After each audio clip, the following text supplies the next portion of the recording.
حضرت وہ ابھی تھوڑا وقت ہے، طبی حوالے سے ایک دو باتیں بتا دیجیے کہ یہ ایک شکایت ہے کان کے حوالے سے، کان میں سیٹیاں جو آوازیں آتی ہیں اس کی کیا وجوہات ہوتی ہیں، اور عام طور پہ کان میں جو میل جمع ہو جاتا ہے جو سماعت کے لیے پرابلم کرتا ہے، اس کا کچھ علاج اور طریقہ بتا دیجیے۔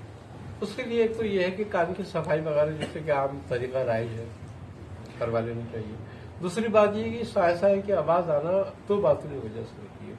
ایک بات یہ ہوتی ہے کہ بندے کو نزلہ رہتا ہے وہاں، رطوبت کی زیادتی پیدا ہوتی ہے، اور رطوبت کی زیادتی کی رہنے کی وجہ سے جو نسیں ہیں نا ہماری کانوں کی وہ کشادہ ہو جاتی ہیں، جس سے ہوا ٹکراتی ہے پھر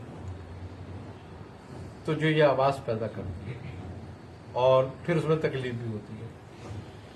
اچھا، دوسری بات یہ ہے کہ دماغ کمزور ہو جائے نہایت، کہ ہم دماغی کام زیادہ کرتے ہوں، نگاہ کا کام زیادہ کرتے ہوں، دماغ میں کمزوری پیدا ہو جاتی ہے، یا کوئی شدید بیماری گزری ہے تو اس سے دماغ میں کمزوری پیدا ہو جاتی ہے۔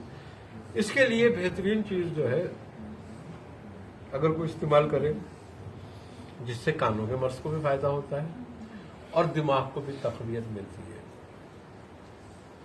5 چیزیں ہیں: سونف، بادام، گلاب کی پتی، سفید دکنی مرچ اور مصری۔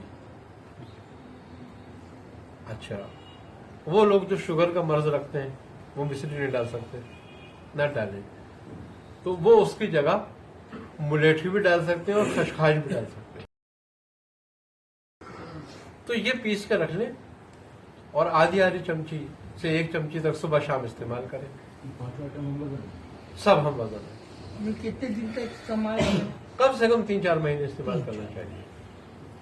تو یہ ایک بہترین علاج ہے اس کا۔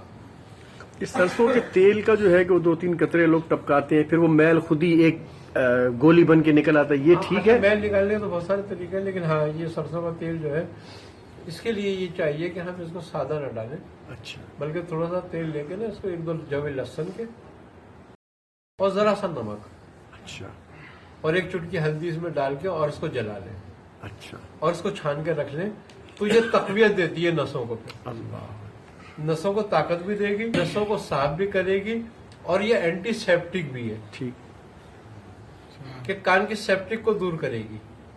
اچھا، پھر جو گند ہوتا ہے، مادہ ہوتا ہے، اس کو یہ ایک گٹھلی سے بنا دیتی ہے اور اس کو نکالنے میں بھی آسانی ہو جاتی ہے کان سے۔ تو یہ بہت بہترین نسخہ ہے۔ ایسا جن کے کان بہتے ہوں، کان درد کرتے ہوں، کانوں میں درد رہتا ہو، ان کے لیے بھی یہ بہت بہترین نسخہ ہے۔ اچھا، کم سنائی دیتی ہو، جن کے مواد وغیرہ آ جانے سے اور نسیں بلاک ہو جاتی ہیں اور پھر سنائی کم دیتا ہے، تو اس کو بھی کھول دیتی ہے۔ ٹھیک ہے۔